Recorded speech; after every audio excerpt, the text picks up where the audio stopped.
제대로 운영한 건 35년 됐고요. 배운 거는 79년도에 배웠습니다. 그렇게 해서 박재환 스승님과 제자 유충엽 씨한테 타설을 받았어요. 두 분한테. 하루 13시간씩 박재환 선생님 책을 내가 독파했어요. 그걸 내 거를 만들었어요. 8글자만 가지고 감정하는 방법을 끄덕했거든요. 그대로의 공부를 해서 뭐 뛰어넘었다고 그럴까? 대치될 수 있는 이야기를 할 수 있다.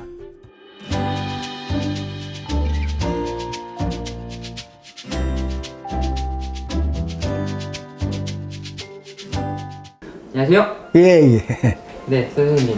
예. 선생님께서 이제 사주 철학원을 하신지, 사주 공부를 하신지 30년이 넘었다고 하셨나요?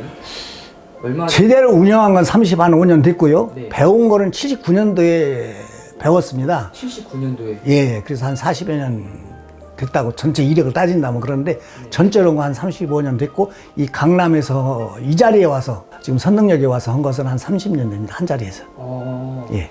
이 사실 궁금한 게 사실 선생님도 이제 사주를 배우셨을 때 예. 스승님이 계셨을 것 같긴 하거든요. 예. 우연찮게 같은 그 선생님이 유충엽 씨라고 그 선생님이 한 동양인데 그래서 놀러 갔거든요. 갔더니 막 간반방에 사람이 꽉 찼어요. 근데 사람들이 그 무릎 꿇고 앉았더라고. 그 몇 자 써놨는데 그래서 제가 궁금해가지고 사람한테 무릎 꿇는 건 아닐 것이고 학문 글자 몇 개 써놓고 사람을 무릎 꿇게 하는데 이 학문이 도대체 무언데 사람을 무릎 꿇게 하는가 의문 나가지고 내가 책을 사고 공부를 했어요. 혼자서. 글씨 뜻이 공자매자 뜻이 아니라 이 사주의 뜻이기 때문에 무슨 말인지 이해가 안 되더라고요. 내가 녹음기다 녹음을 해놓고 귀로 듣고 눈으로 해서 한 5번 정도 이렇게 반복해서 보니까 아 이게 무슨 뜻이라는 것이 이해가 되더라고요. 그렇게 갖고 나 나름대로 공부를 해서 내 친구, 친척 뭐 이렇게 보다 보니까 다 맞더라고요. 저 사람은 이래서 부자 됐고 저 사람은 승질이 그렇구나 뭐 이런 게 다 나와 너무 신기하더란 말입니다. 그렇게 해서까지 해놨는데 요걸 가지고는 좀 그래서 그 선생님을 찾아갔죠. 찾아가서 제가 이렇게까지 공부를 했는데 사서 좀 받고 싶습니다. 좀 내 글을 좀 다듬어서 제대로 좀 하고 싶으니까 좀 부탁 좀 드리면 될까요? 했더니 그 정도 했으면 많이 혼자서 많이 했네. 나머지 공부를 해주마. 그렇게 해서 박재환 스승님과 제자 유충엽 씨한테 사설을 받았어요. 두 분한테. 박재환 선생님은 누구냐면은 1903년생이고요. 우리나라에 옛날에 박정희 전두환 92년도에 서거셨거든요. 그 전까지는 각 대통령 다 보셨고 우리나라 좀 이렇게 한다는 분은 전부 다 그분한테 보셨어요. 그리고 유충엽 씨도 마찬가지고요. 네. 그 당시에 40년 전에 그 당시에 5만 원씩 받았어요. 그래요? 네. 40년 전에 5만 원이요? 지금으로 말하면 50만 원도 네. 더 된다고 볼 수 있죠. 네. 맞으니까 오는 거예요. 그래서 아침에 8시에 출근해가지고 변떡밥 싸갖고 와서 8시 출근하고 저는 9시까지 하루 13시간씩 우리 박재환 선생님 책을 내가 독파했어요. 딸딸 외워버렸어요. 이만한 책을. 네. 외워가지고 그걸 내 거를 만들었어요. 딸딸 외워가지고 내 거를 만들어서 대운 용신 없이 8글자만 가지고 감정하는 방법을 제가 터득했거든요. 네.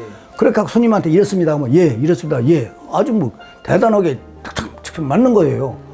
너무 신기하더라고. 근데 이것만 가지고는 안 됩니다. 무속인도 영이 있지만 우리 누구든지 영이 있어야 돼요. 영이 없어서는 안 돼서 설악산, 태백산, 전 무술일주기라고 큰 산이거든요. 큰 산 올라가서 기도를 했어요. 산기도를. 산신을 내 몸으로 받고 학령을 받았어요. 그러고 나니까 처음에는 그걸 몰랐는데 손님을 오셨는데 사주를 쓰면서 야 그분한테 그랬어요. 자네는 죽어도 못 죽네? 네. 내 입에서 그 말이 나오는 거예요. 그래서 나도 이게 왜 이 말이 나왔나 깜짝 놀라서 하니까 그 사람이 바로 받아서 못 죽어요? 또 그러더라고. 그게 뭔 얘기인데? 그랬더니 약 먹고 죽었는데 병원에 가 있고요. 이번엔 진짜 병이 죽으려고 산에 고랑탱이 가서 녹매달아서 또 병원에 가 있더라고요. 그러니 죽어도 못 죽잖아요. 그걸 내가 하는 게 아니라 산신이 나한테 입을 빌려서 말씀을 하는 거란 말이에요. 그럴 정도로 사주도 마찬가지 감정하는데도 그 산신이 도와줘요. 이건 이렇다. 나도 모르게 뭐 합격되느냐 안 되느냐. 그건 사주 안 받는데도 나도 모르게 합격돼요. 입에서 툭 나오는 건 그건 학령의 말씀이에요. 산신이 말씀이고요. 그렇다면은 이 아까 그 박재환 선생님의 예. 그 책을 완전히 다 읽으시고 예. 이렇게 손님들을 제대로 이렇게 봐주셨다라고 예, 설명해 주셨잖아요. 예. 그 책의 그 영향력은 얼마나 됐을까요? 선생님한테? 거의 70~80%. 박재환 선생님은 대단 책도 많이 냈어요. 네. 그 사주를 어떻게 돌아가는 거를 쭉 나열해서 다 했고, 본인이 손님 사주를 봐준 거를 또 해설해서 갖고 책으로 또 만들었고요. 네. 대단하시죠. 진짜 참 존경할 수 있는 분이고 참 대단하신 분인데, 근데 누구든지 마찬가지거든요. 뭐 선생님이 저보다 더 월등하시지만은 또 저는 저대로의 공부를 해서 뭐 뛰어넘었다고 그럴까? 학문을 뛰어넘었다고 얘기는 내 건방진 얘기지만은 일단 그분과 조금 더 대치될 수 있는 이야기를 할 수 있다, 이렇게 얘기하면 정답이라고 볼 때요. 예, 쉽게 예를 들어서 하나 말씀드린다면은 어머니하고 아들하고 둘이 같이 왔는데 뭐를 물어보시라고 이렇게 오셨나, 그래서 싹 사주를 딱 보니까 이건 의사 사주더라고요. 그래서 당신 의사 사주인데 말하는 의사네, 자네는 수술도 못하네, 네, 이렇게 얘기를 했거든요. 그때 이 사람이 깜짝 놀라면서 예, 지금 그래서 정신신경과를 하려고 그러는데 거기도 와닿지 않는다 이게요. 그래서 한 3개월 지금 끙끙거리다가 도저히 안 되겠어 선생님이 직업을 확실히 보신다고 그래서 물어물어 해서 지금 찾아왔습니다. 당신은 말하는 의사가 무슨 말하는 의냐면은 의료사고 난 것을 해결해주는 법의사다. 이랬더니 이 친구가 벌떡 일어나더니 나한테 큰절을 하더라고요. 왜 그래 했더니 자기도 모르게 절을 했다 이거예요.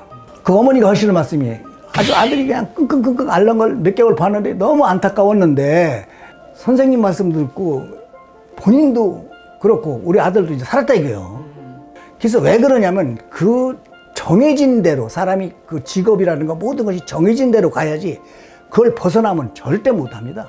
그래서 공부 잘한다 의사 되고 판검사 되는 건 아니거든요. 예, 더 하나 말씀드린다면은 75세 되신 분이 사무실에 오셔서 이건 날 안 믿는데 좀 봐주시오. 그리고 의자에 앉아 딱 그러더라고. 안 믿는데 왜 여기 앉아있어요? 당신 가요. 내가 말해도 안 믿을 거 아니오. 당신 가. 이랬어요. 그랬더니 제발 좀 우리 아들 좀 봐주세요. 사정을 하더라고. 그래서 아들을 딱 사주를 써놓고 보니까 대단하더라고. 그래서 내가 그때 44살인데 이 사람 장가도 못 갔고요. 경제 경영인데 글로 안 갔을 것이고요. 이 사람은 학교에서 수석 졸업했습니다.